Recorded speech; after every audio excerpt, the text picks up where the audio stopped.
அற்புதம் செய்யுங்கப்பா.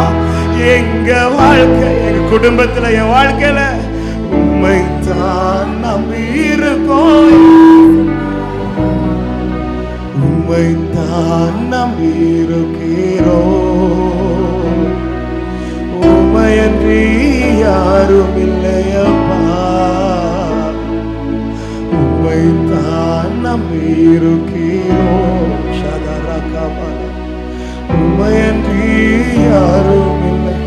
எத்தனை பேர் ஆண்டவரை பார்த்து கேட்கிறேன், நீங்க தான் ஏதாவது செய்யணும் என்று எதிர்பார்த்து காத்திருக்கிறோம். நீங்க தான் ஏதாவது செய்யணும் என்று எதிர்பார்த்து காத்திருக்கிறோம். நீர் சொன்ன வார்த்தைய, நீர் சொன்ன